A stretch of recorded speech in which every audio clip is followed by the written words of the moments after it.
Hola, ¿qué tal, amigas, amigos, televidentes en Extra Plus? Un gusto saludarles, darles la bienvenida a esta edición, Sumando Vigores.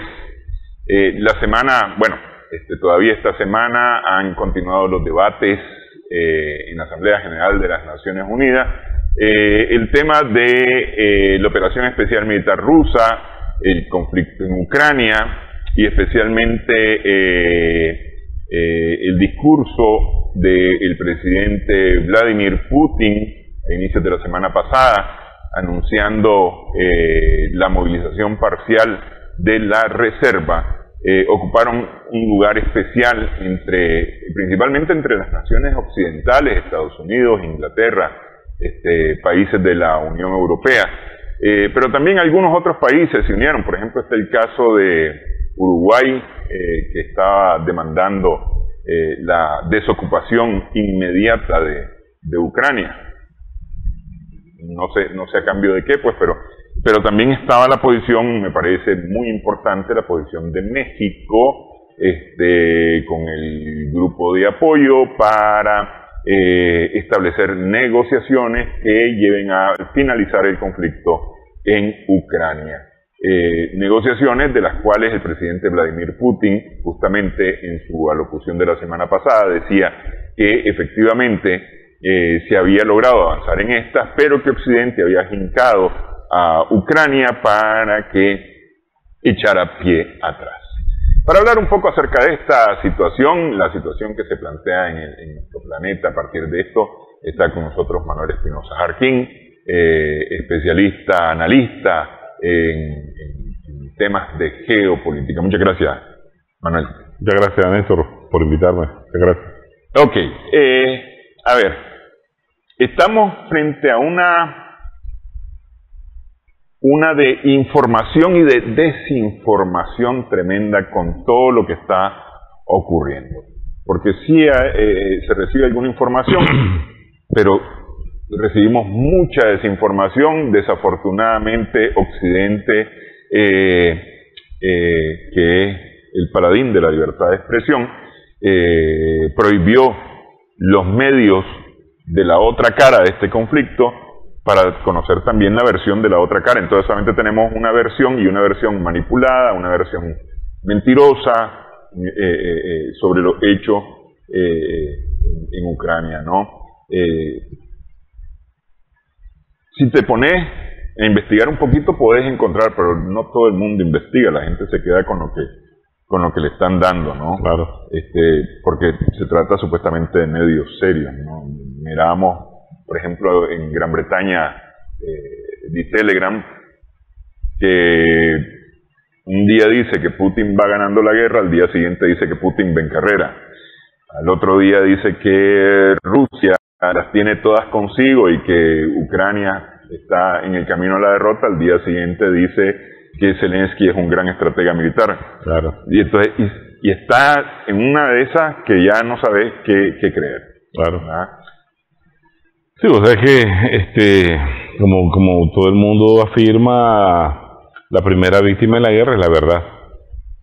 Y aquí los medios de comunicación masiva, de información masiva, te dan gusto. Y además hay todo un ejército de blogueros, ¿verdad?, que tienen sus propios canales en YouTube, que están bien trabajados y te presentan la noticia con tanta emoción que el ingenuo en estas cosas lo cree, y lo cree de isofacto.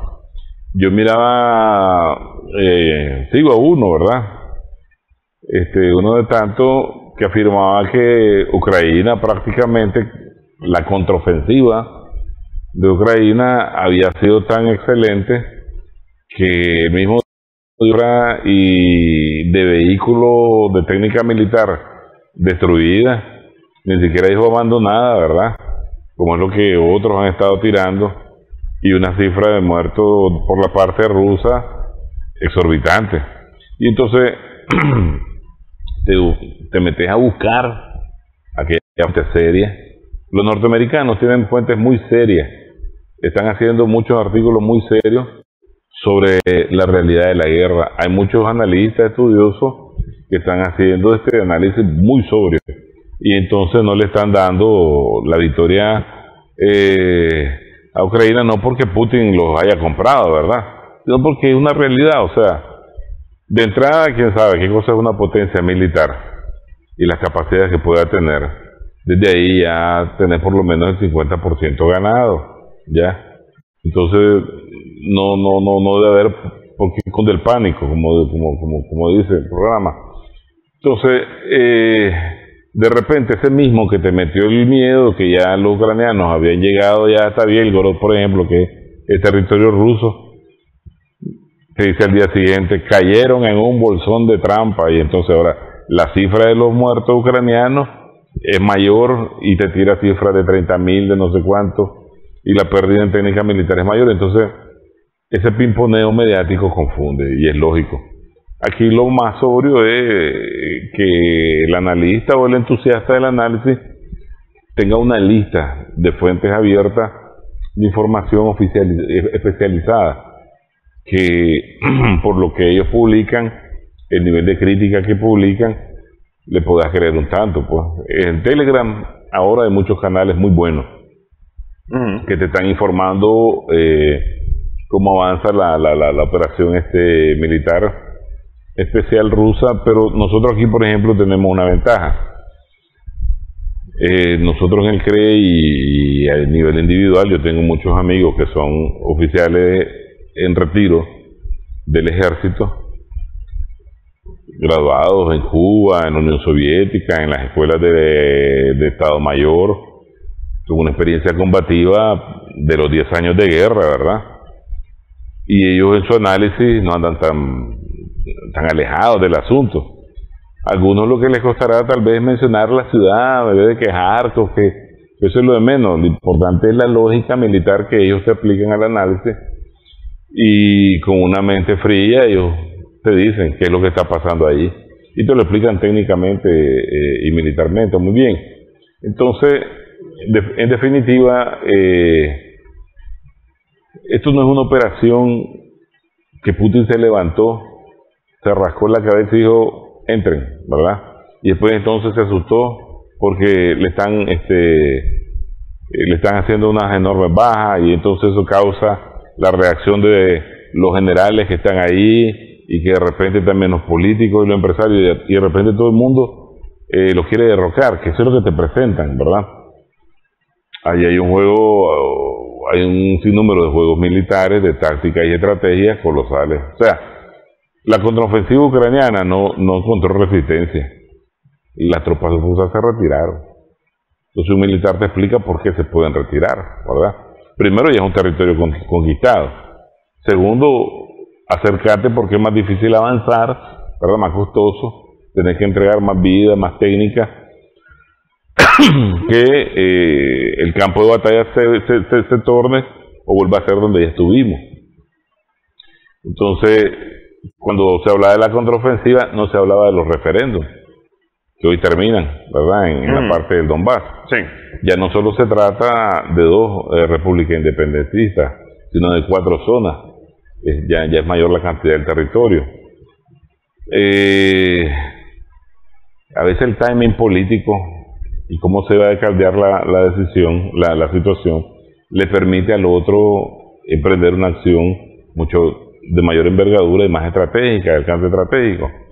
Entonces ahora le va a permitir el reconocimiento a esa nueva república, o el reconocimiento o la aceptación a la inserción a Rusia, de sentirse atacado y tomar las medidas necesarias que tal vez hubieran tomado desde el inicio.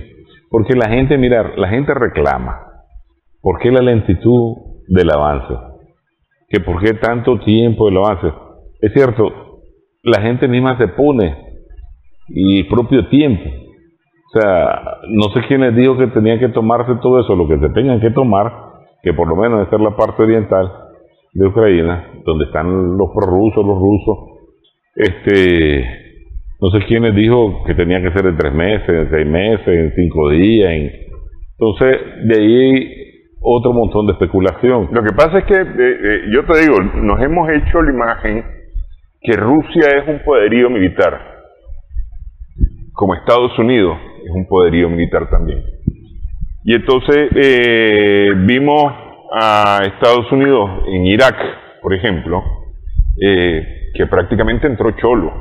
La segunda vez entró silbando, caminando tranquilo, pues, es decir, sí. ¿Cuánto duró la guerra del desierto? Claro. 2 semanas, 3 semanas, un mes, para que las tropas entraran a Bagdad.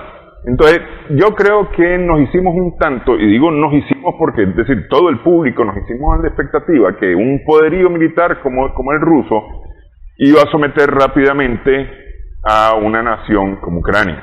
Lo que pasa es que tal vez no medimos algunas distancias, algunas cantidades y demás, porque, por ejemplo, mencionaba el presidente Putin una línea de contacto, decía él, es decir, un frente de 1000 kilómetros. Sí. Eso es prácticamente la frontera compartida entre Colombia y Venezuela. Claro. Y me imagino que ellos tomaron sus consideraciones en función de evitar los daños colaterales, que lo hemos hablado, ¿verdad? Pero además, mira, la guerra no solamente es militar. Rusia, en todo caso, las tropas rusas tenían más que los ucranianos, porque Rusia está desde el 2015 en Siria. Y les ha servido esto, 7 años de training, ¿verdad? Para modernizar sus tácticas. La doctrina militar rusa ha cambiado, que eso es importante estudiarlo, comprenderlo. Los ucranianos no, es cierto que te has estado entrenando y preparando, pero no todo el contingente de tropas que pudo haber sido entrenada en la práctica, en el fuego del combate, durante 7 años, ¿verdad? Y entonces, de ahí ya había un plus, además de la simetría cuantitativa que cada parte presentaba. Yo creo que la guerra debe medirse también por otro aspecto, el económico y el político. Lógicamente aquí el objetivo o lo principal no es Ucrania, lo principal es la OTAN, lo principal es crear un sistema de seguridad colectiva nuevo en Europa que le dé garantías a Rusia que no las ha tenido, hacer retroceder a la OTAN, ¿verdad? Que esto lo tenía que haber hecho el miedoso de Gorbachev y el otro miedoso de Yeltsin. Putin es lo que está haciendo, ¿verdad? Está llegando a términos que los otros no pudieron, por X o Y percepción de la coyuntura internacional o de sus capacidades, otros planes internos se tuvieran. Y vos mirás de que si resulta, si se puede, Occidente lógicamente no va a demostrar temor alguno ante las cámaras, ¿verdad? En sus discursos.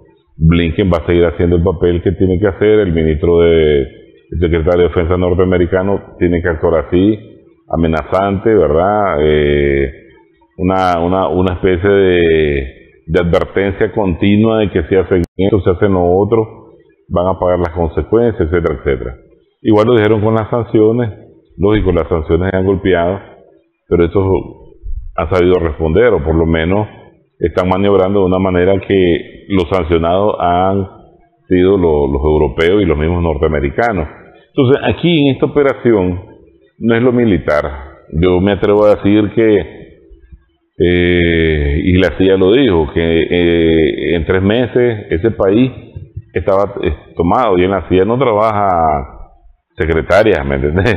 Ejecutivas. Ahí también hay admirantes, hay un personal con una gran experiencia militar y que han de haber calculado y la cantidad de la fuerza que tenían dispuesta para entrar, la cantidad de la fuerza que tenían los ucranianos para enfrentar, etcétera, etcétera. Entonces, me parece a mí que el tiempo del avance, ni siquiera quiero llamarle la lentitud del avance, el tiempo moderado del avance corresponde al cumplimiento de otros objetivos mayores, ¿verdad? ¿Por qué? Porque ya ves ahora hay una situación en Europa de bastante temor y diría yo hasta desesperación en algunos sectores. El gas subió $3,000. Sí, más de 3,000 ya los 1,000 metros cúbicos. Los 1,000 metros cúbicos. Inglaterra está yo creo que la reina se ha muerto por dos cosas, porque nombraron a la Liz Truss primer ministro, ¿verdad? Que ella es bastante, y por el incremento y el problema de la economía, ¿ya? Porque por vejez yo creo que iba a durar otro siglo, pero la situación de ellos es muy deplorable. No ha venido el invierno, ni siquiera Rusia ha entrado, y eso sabes que va de manera progresiva. Los alemanes dicen tener el 85% de la reserva, pero aún así ellos entienden que eso se les va a ir en 3 meses y están buscando de una u otra manera cómo sustituir el suministro ruso, pero ellos mismos entienden que eso no lo pueden hacer ni en este año ni en el segundo año. Y el costo de la vida en Europa es, además de altamente costoso, el sinnúmero de restricciones que se están imponiendo, no creo que la gente se vaya a contener dentro de sus apartamentos. Bueno, acabamos de ver los resultados en Italia. Correcto.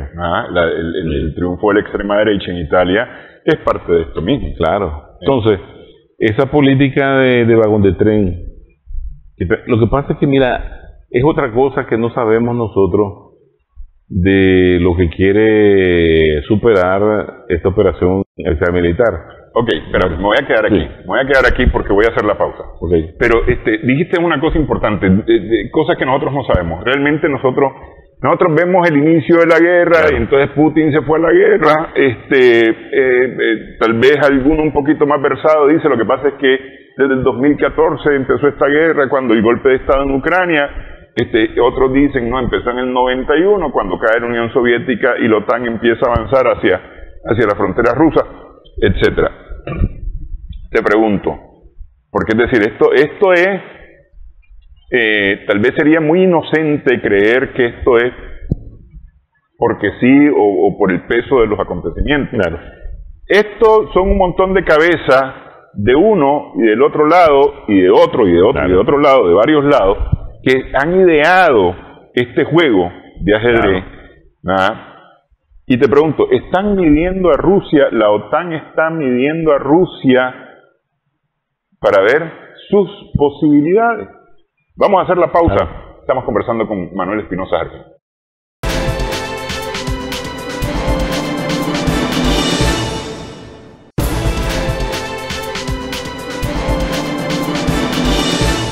Continuamos sumando vigores en Extra Plus con Manuel Espinosa Jarquín. Estamos conversando en esta ocasión. Te preguntaba a propósito que mencionaba que aquí hay cosas que están pensadas.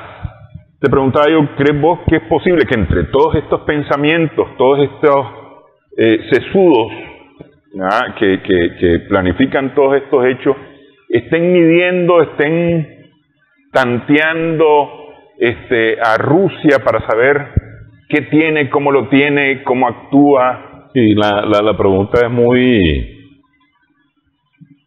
especializada, muy académica, inteligente, porque mira, ahí hay elementos de percepción, análisis de conducta, y vos sabés que donde entre bomberos no se pisan la manguera.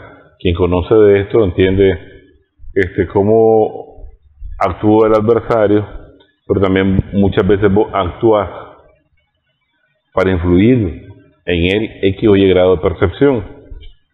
Entonces, si vos ves, ha venido un cambio diferente en la Rusia de Vladimir Putin, 180 grados a lo que era la de Yeltsin, gradual. Sin embargo, hay todavía un periodo donde vos podés decir que los rusos caminan con bandera de pendejo, ¿verdad? Pero no porque lo sean, sino que tenés que darle la con dulce al adversario para tener el tiempo necesario para incrementar tu fortaleza. Inclusive cuando hubieron discursos serios de ruptura en el accionar de la política exterior rusa por parte de Putin, muchos no lo creían, muchos se reían. ¿Por qué? Porque estaban acostumbrados a ver una Rusia debilitada, una Rusia humillada, sin capacidades. Y la realidad es que los rusos también son como los son popos. Algo que yo miré allá, imagino que vos lo has de haber visto cuando estabas allá en Checoslovaquia, es que todo cerca y no miras nada, y nosotros los latinos somos curiosos, ¿qué jodidos están haciendo ahí? Y todos lo cercan. Entonces, todo este tipo de nuevo armamento que no ha salido aún, ni se conoce, pues. Nosotros seguimos viendo los BTR 70, 80, mirás un 90, pero lo nuevo que hay ahí todavía no ha salido. ¿Por qué? Porque los rusos entienden de que no solo se trata de que ellos estén midiendo o tratando de entender hasta dónde llegan sus capacidades. Para los que han estudiado Rusia, a los rusos, de manera antropológica, etnológica, cultural, ellos deben de entender que el ruso no es el soviético. Hay una hibridez ahí, pero hay una distancia total, otros 180 grados. El ruso tiene un sinnúmero de mayores capacidades de decisión de entrar en el conflicto. ¿Por qué? Porque ahora, si vos medís las razones que tiene Rusia, una de las tantas, por la otra miramos la nuclear, ¿verdad? Que era revertir esa amenaza constante. La otra hemos mirado el cuadro del Medio Oriente, del mundo árabe y su relación con el petróleo, el gas, ¿verdad? Esos recursos energéticos. No son de ellos, nunca han sido de ellos. Les decís productores, pero ese bien, ¿verdad?, está en manos de la élite de poder, Sí. con los que ellos tienen ese tipo de relación. Entonces, ¿cómo no han convertido a esa región en una región de caos, de guerra, de sometimiento,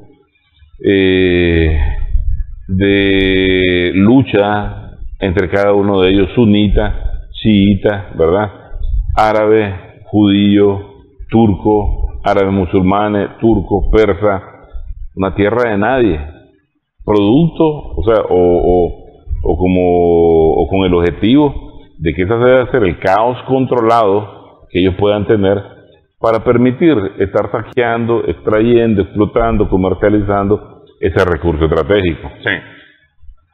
Llegó el momento en que ellos comenzaron a producir, ¿verdad? Y ahora son los mayores productores y los mayores exportadores. Y ellos sabían que esta situación iba a venir, por eso no crean que el chantaje y la imposición que le hacen a Europa de que compren sí o sí y su gas, ¿verdad?, y su petróleo a un costo más exagerado que el que Rusia les vende, tampoco nace, como te digo, del sombrero del mago. Estos son sistemas de planificación estratégica, y tanto de los norteamericanos como de los rusos, para que los rusos cambien ese formato o ese plan de vamos a decir, orientizar a Rusia, o sea, someterla a ese caos permanente, y en el Cáucaso, y con Georgia, y con Chechenia al inicio, ahora con Ucrania, en función de que estos estén entregando ese recurso de una manera cuasi gratuita, y realmente fue gratuita, porque ya viste, vendieron barato, no les pagaron, y lo que le pagaron se lo congelaron, o sea, una burla total. Sí. Entonces, esa es otra cosa que ellos están tratando de revertir. Los rusos, si vos te fijas, la estrategia energética y política exterior ha tenido que pasar varias etapas, porque ellos sí o sí tienen que vender ese recurso. Durante los últimos años, o durante toda la Guerra Fría, mirate la aplicación de sanciones de la Unión Soviética. En los últimos años, una imposibilidad de obtener divisas o de vender a un precio normal o real o lógico el petróleo y el gas, pero lo tenían que vender, ¿verdad? Luego se termina la Unión Soviética, comienzan ellos a crear un montón de acciones de joint venture, de formato barter, ¿verdad?, de intercambio de petróleo por lo que sea, inclusive hasta por comida, porque al inicio de la bursa de Rusia, acuérdate que hubo una amenaza de hambruna fuerte. Sí. Luego crearon una confianza con Europa, y Europa comenzó a aceptar la compra de ese recurso hasta ahorita. y luego que ya quieren desprenderse porque no lograron el objetivo. Prácticamente los rusos son culpados de entrar a Ucrania, ¿verdad? Pero no lo puedes ver así. Eso es un plan que se la montaron igual a Rusia, y ahí es donde uno tiene que entender, perdón, que también los éxitos de la maquinaria de planificación estratégica occidental da resultados. ¿Por qué? Porque lo obligan a meterse en ese conflicto, ¿ya? De más está decir cuántas veces se quejaron, pegaron los gritos al cielo, nadie les hizo caso por la situación que había en el Donbass, las más de 14.000 vidas que ahí se perdieron desde el 2014. Todo eso está claro, pero nadie estaba claro, ni siquiera la ONU, y nunca se pronunció. Entonces tienen que meterse. Les abrieron el cerco, se meten en un conflicto que los va también a desgastar económicamente, moralmente, socialmente, políticamente a la fuerza ahí que lidera en la Federación Rusa. Todo un esquema completo y complejo. Entonces, por otro lado, acordate que en Afganistán, que esa parte no ha aparecido, en el escenario, en la estampida que pegan los norteamericanos de Afganistán en agosto del año pasado, dejan armamento para 500.000 afganos. O sea, es un ejército colosal. Ellos han perdido guerra, nadie lo duda, pues perdieron con nosotros en Sandino, perdieron en Vietnam, estamos claros que pierdan en Afganistán no sería pues nada extraordinario. Pero esa cantidad de armamento, helicópteros, camiones, cañones, no solamente armas ligeras, es para otro plan, es para tirárselo a Rusia, a esa parte de esa central, ¿ya? Entonces, ese plan de caotizar permanentemente a Rusia, mantenerla en el caos,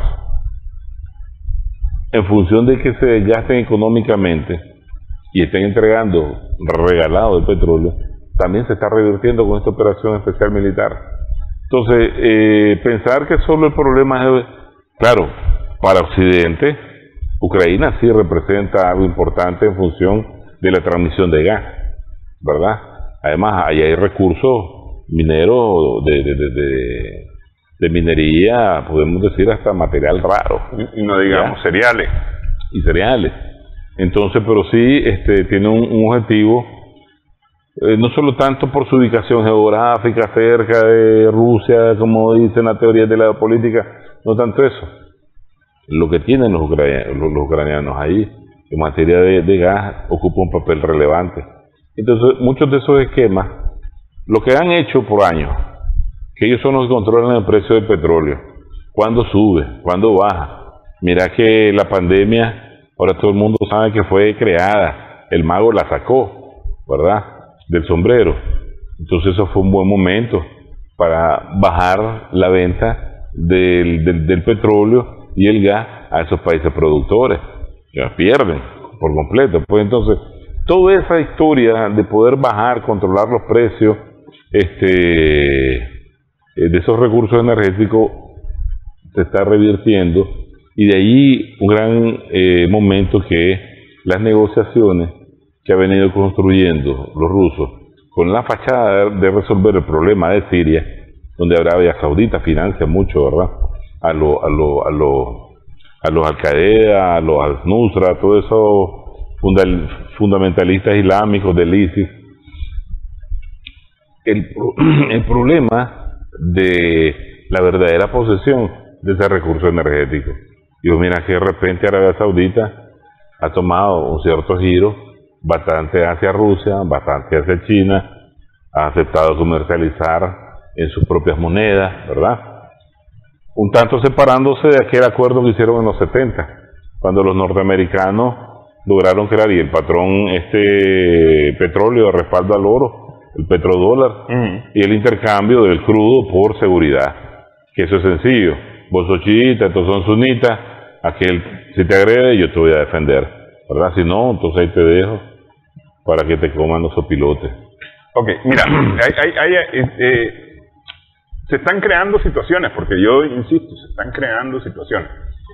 Miraba este lunes las declaraciones de la presidenta de Moldavia, advirtiéndole a Putin que se guarde de movilizar a moldavos que estén en Rusia y que sean ciudadanos rusos.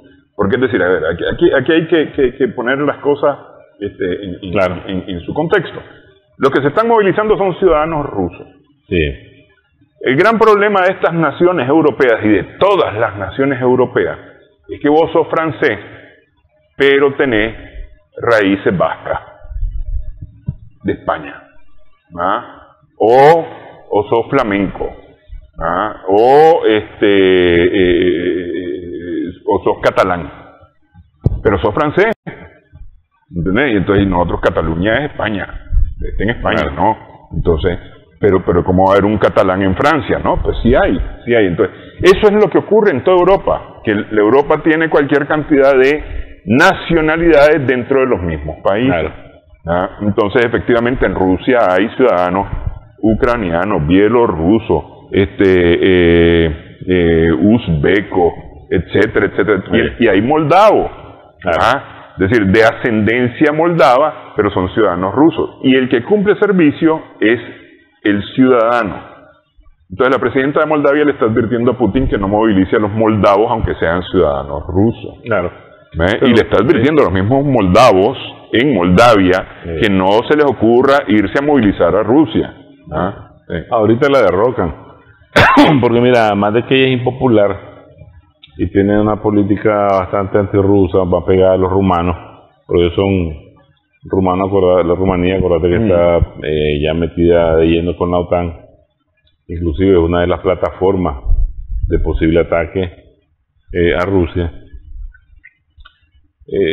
Los rusos en el rostro de Putin le cortaron ese esquema porque hicieron un llamado no solo a la movilización parcial, sino a todo aquellos extranjeros que quieran servir en el ejército ruso por un año, ¿verdad? Y están en las redes, cuánto te pagan, creo que es alrededor de $4,000, la mensualidad, los requisitos que tenés que tener en condición física, mental, la edad, la especialidad, etcétera.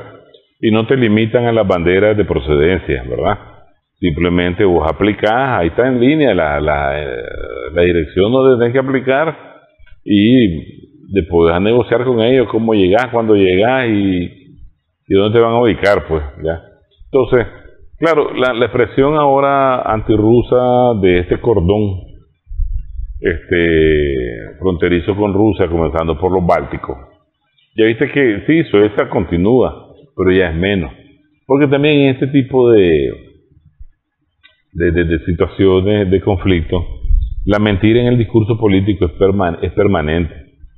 Acuérdate la bulla que de Finlandia y Suecia iban para la OTAN. Ya ese es un tema olvidado, ¿ya? ¿Quién no sale de la palestra? Erdogan, que maniobra de una manera inteligente y le vende los drones Bayraktar a los ucranianos y le dice que ellos están con Ucrania, ¿verdad? Seguro y todo, y de repente hace tremendos negocios para inclusive revender el petróleo ruso a los europeos. Sí, ¿ya? ¿No? Y ahorita es el héroe de la película porque es en Turquía en donde están llegando los barcos con los alimentos y para poder exportar al resto del mundo. Es un mediador de las negociaciones, ¿verdad?, entre las partes. Pero algo interesante, pues, en esta reunión que también se dio de la OCC, ¿verdad?, que es la de cooperación de Shanghái, ¿verdad? Lógico, los europeos dicen, ¿cómo es esto, verdad? Si este es miembro de la OTAN y este y lo otro. Dice, toda la vida hemos querido ser de la Unión Europea, nunca nos han aceptado, por X o Y razonamiento cultural, ¿verdad?, civilizatorio. Estoy con esto, ¿verdad? Entonces, el discurso de Erdogan, para tocar un tanto los temas de la ONU, es un tanto en el formato de independencia que hay muchos de los países que no llegaban a nada, porque mira, esas cumbres, si vos analizás cada discurso de cada mandatario que ahí asiste, o los ministros de Relaciones Exteriores, o primer ministro, etcétera, muchos de ellos son vacíos, y llegan a decir qué tanto está haciendo su país, por esto, te hablan de macroeconomía, de microeconomía y todo. Y tal vez las realidades en esos países son dantescas, ¿verdad? Eran pocos que llegaban a golpear la mesa, a repudiar al imperialismo, ¿verdad? Ahora no, ahora vos has visto en los discursos de varios de ellos una independencia, una necesidad de mostrar salirse de ese grado de obediencia absoluta al occidente colectivo e inclusive aceptar una nueva realidad. El mundo unipolar está quedando atrás y ya entramos a otro mundo multipolar y es el que tiene que venir, ¿verdad? Claro, en nuestro caso nosotros siempre vamos sobre una línea correcta de denuncia internacional, antiimperialista, un alineamiento, pero en otros es raro. El único para mí que llegó tan perdido como él se mantiene es Boris, el de Chile, ¿ya? Que está como siempre, como de tren, siguiendo la política yanqui, e inclusive aprovechó hasta para tirarnos a nosotros. Sin embargo, otros no. Ahora, en cuanto a lo de México que decías vos, es interesante y uno ve cómo en las redes también se debate. El discurso del presidente AMLO, ¿verdad? López Obrador, en la celebración de la independencia, y le tira duro a Rusia, pero también le tira a toda la potencia. Entonces, quien quiere poner a Rusia como el malo de la película, dice, lo criticaron, y al resto no lo enfoca. Pero en este caso es interesante que se juegue ese papel, porque el formato, vamos a decir, regional, multilateral, independiente, es el que tiene que servir. No te puedes alinear, ¿ya? Y entonces, más que una crítica a Rusia, es una crítica colosal a todas las potencias. Sí. Una crítica colosal a lo inservible que es la ONU, que lo hemos hablado hasta la saciedad. Y lo dijo el canciller Ebrard en la misma ONU, pues que deberían de revitalizar ese asunto, y justamente de ahí su propuesta. Y entonces eso ahora está en boga, y en Nepal y en Burundi, el hecho que la ONU no sirve para nada. ¿Ya? En Haití. Y entonces, en esta situación, vamos a decir, de amenaza, inclusive de enfrentamiento nuclear, porque hace meses decían que no se va a llegar a esto, lo que vos establecías, están viendo si tiene la capacidad, si tiene la decisión, si... Ahora no, ahora están alarmados. El discurso de él no solo es amenazante psicológico, sino puede haber una realidad. Mira, hay un ex analista de la CIA, se llama George Bibi, trabajó como 24 años ahí en la CIA y fue jefe del Departamento de Información y Análisis que atendía a Rusia. O sea, él conoce sobre Rusia y seguramente ha tomado vodka y pilmieni y todo. Hace como 3 años él escribió un libro y él decía que se estaba tornando una espiral peligrosa en el marco de la guerra oscura que tienen en sus relaciones los norteamericanos y los rusos, y que esta puede llegar a la escalada nuclear. Hace 3 años ni siquiera hablábamos de que Rusia iba a entrar en Ucrania, nada de eso. Y uno de los temas que él trajo a colación en ese año fue el cibersabotaje. Y te hace una explicación de lo que es el cibersabotaje y qué tan peligroso puede ser para esas relaciones y qué es lo que puede desencadenar. Hace años,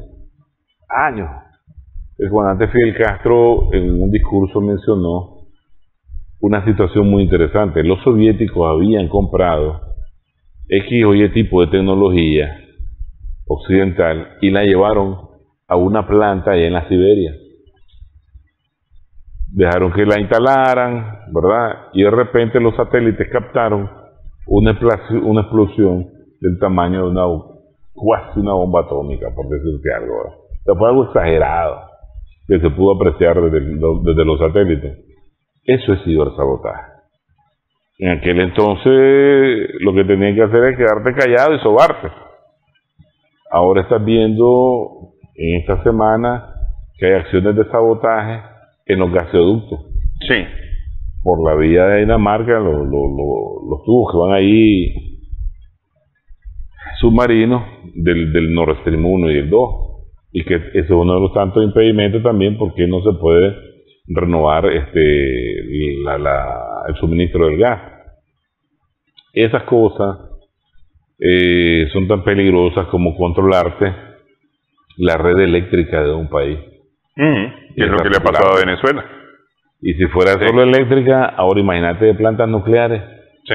Entonces, ya la situación está a otro nivel que está demandando, y en las Naciones Unidas se ha escuchado la demanda colectiva de sentarse a la mesa de negociación, de suspender la escalada de ese conflicto, ¿verdad? Pero Lavrov dice que es Zelensky el que, por obedecerle a los gringos, tiene que pagar un precio que ni él mismo sabe cuánto, pues, hasta el último ucraniano. Mira, hay varias cosas, pero nos va a comer el tiempo. Vamos a hacer la pausa. Porque es decir, según la Carta Constitutiva de las Naciones Unidas, Rusia, como heredero de la Unión Soviética, tiene derecho, como los países vencedores, los 5 países vencedores de la Segunda Guerra Mundial, de ponerle un alto a cualquier intento de surgimiento del nazismo. Y eso es lo que está diciendo Rusia en este momento, que es una guerra antinazi, ¿verdad? Lo que fundamentaría supuestamente y en teoría esta operación militar especial, ¿verdad? Mi pregunta va hacia ¿por qué movilizar a la reserva? ¿Qué es lo que ha sucedido que tiene que movilizarse la reserva? ¿Verdad? Vamos a hacer la pausa en esta edición, regresamos en breve, sumando vigores en Extra Plus.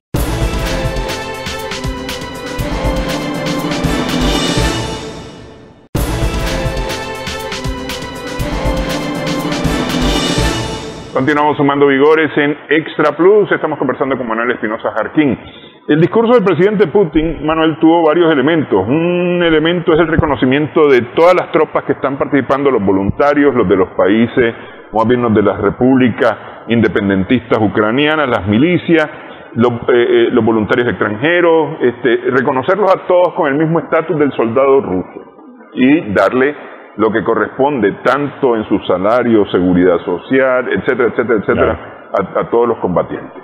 La movilización parcial, que tal vez ahí hay que aclarar que se están movilizando solamente los que tienen conocimiento militar o algún tipo de especialidad.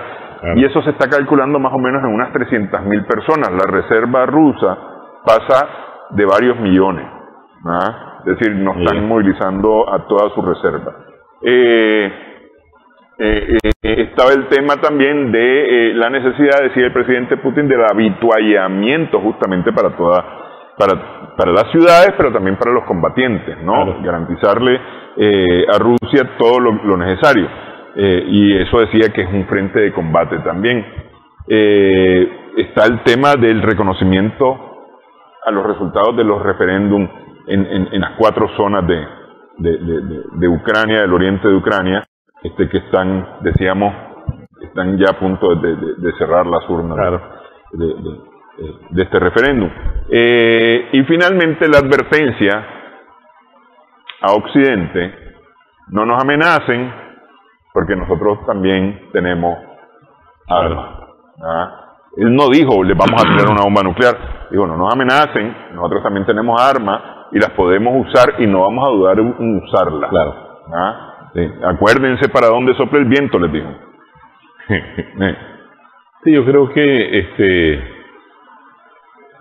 esta parte del llamamiento a la movilización parcial también es una medida psicológica de reforzamiento, lógicamente, de las capacidades del ejército. El ejército ruso ha venido sufriendo una transformación profunda, tanto en su doctrina como en el utilaje que las tropas ocupan. Si usted fija, todavía en Chechenia, el vestuario, el uniforme, era soviético. Y el soviético tenía un tanto del uniforme zarista. Estaba hablando de casi 70 años, de no renovarlo. Mucho de la vestimenta, inclusive hasta de la Segunda Guerra Mundial. ahora va a mirar en el armamento nuevos tipos de AK. Nosotros aquí conocimos como 2 o 3 tipos nada más de AK.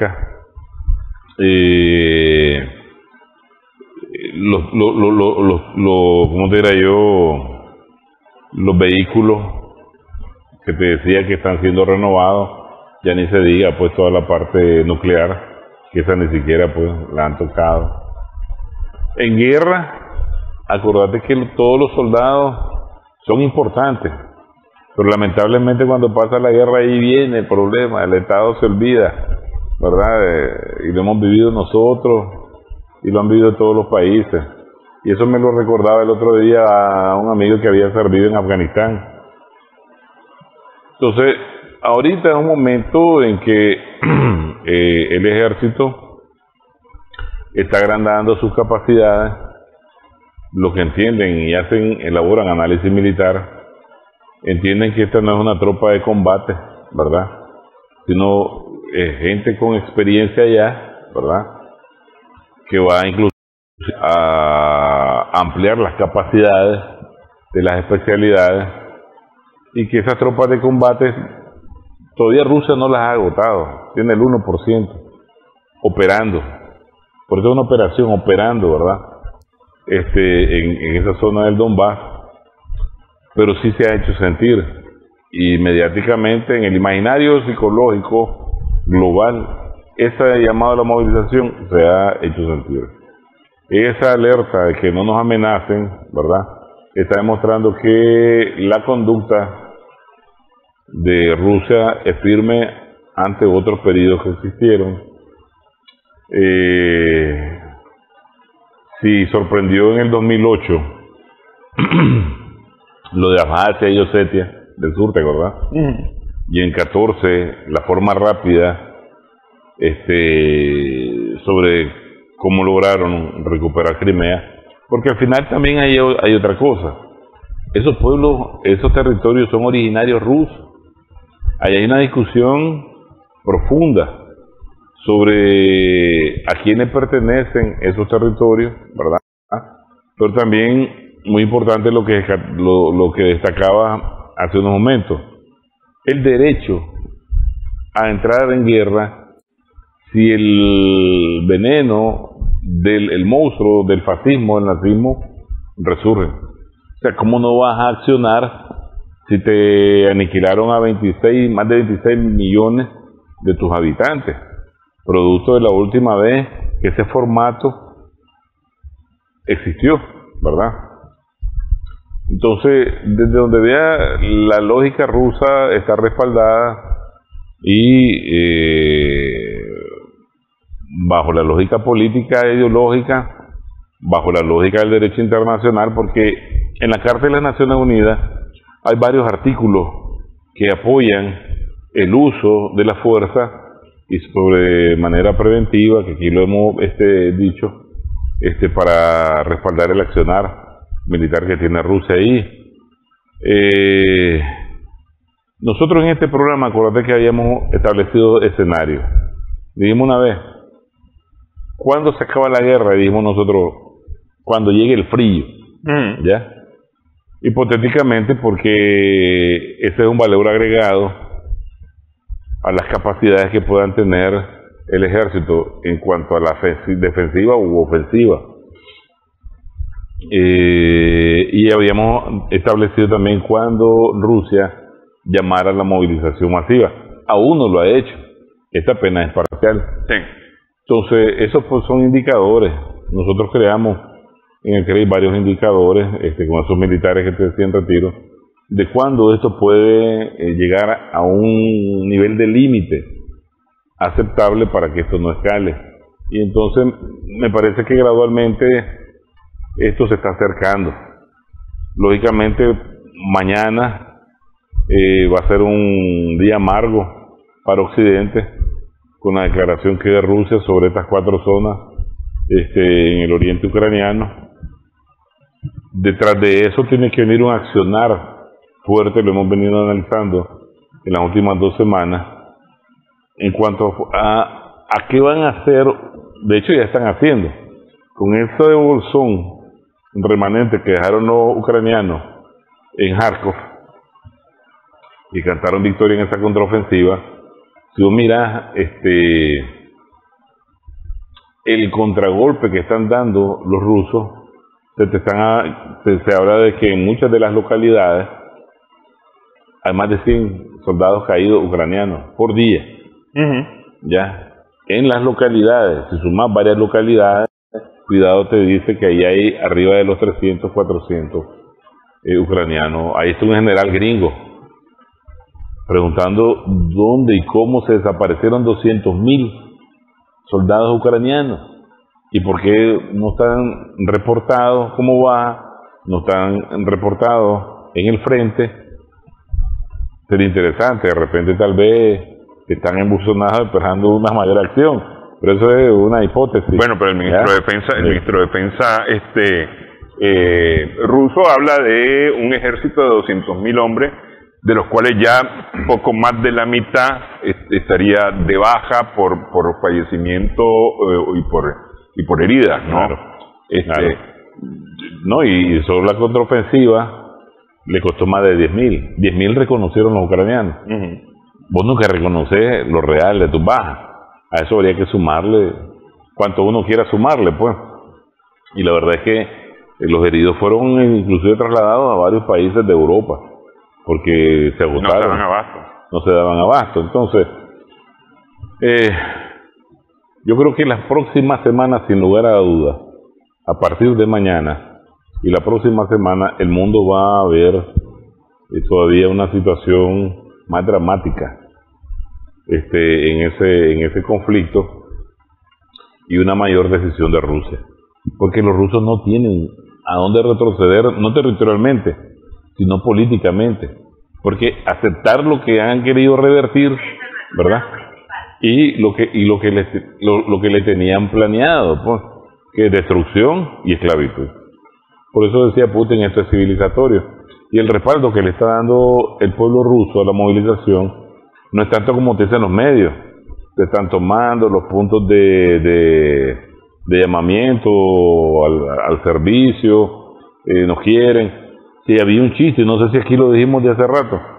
Decían, ¿por qué los rusos nunca, cuando hay guerra, nunca se van del país? Porque lo primero que hacen es irse al Vallencamat, que ese es el lugar donde vos vas a reportarte para inscribirte allí, alistarte, pues al lugar de alistamiento. Eso se repite. Porque claro, si vos miras solo la parte occidental, el periodista te lo va a acomodar. Hay un programa que se llama La Base, español, no sé si lo has visto. Ajá, sí.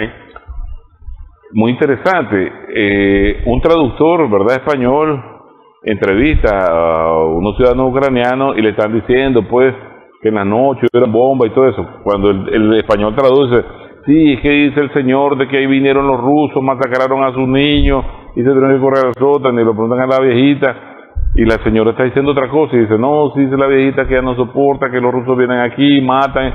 Vos dibujás el muñeco como querrás en la televisión, entonces por eso la necesidad de ver otros canales para que tengas algo. Sí, por eso era que yo había empezado el programa hablando justamente de eso, porque en esa imagen que describiste está la fuga masiva de ciudadanos rusos tras la convocatoria, que resultó ser la imagen de hace varios años de vuelos cancelados, claro, en Moscú por mal tiempo, claro, y nada tenía que ver con lo que estaba ocurriendo ese día, claro, que según los rusos, según los medios rusos, es exactamente lo contrario, gente haciendo fila en los centros de convocatoria, ¿no?, de reclutamiento. Claro. Bueno, difícil de todos modos las cosas, porque bueno, a partir de los resultados algo va a cambiar. Claro. Algo va a cambiar, es decir, van a haber, además de la región del Donbass, un poco más hacia el oeste, dos zonas más, que de ciudadanos rusos, de ciudadanos ucranianos de origen ruso o ruso parlante, que habrán decidido sobre si quieren o no adherirse a Rusia. Claro. Y Rusia dice que ellos los van a aceptar. Así que veremos qué es lo que ocurre con todo esto. Quiero agradecerte, Manuel, esta platicada. Gracias, hermano, a vos. Gracias a nuestras amigas, amigos también por su sintonía en esta edición Sumando Vigores. Continuamos en Extra Plus.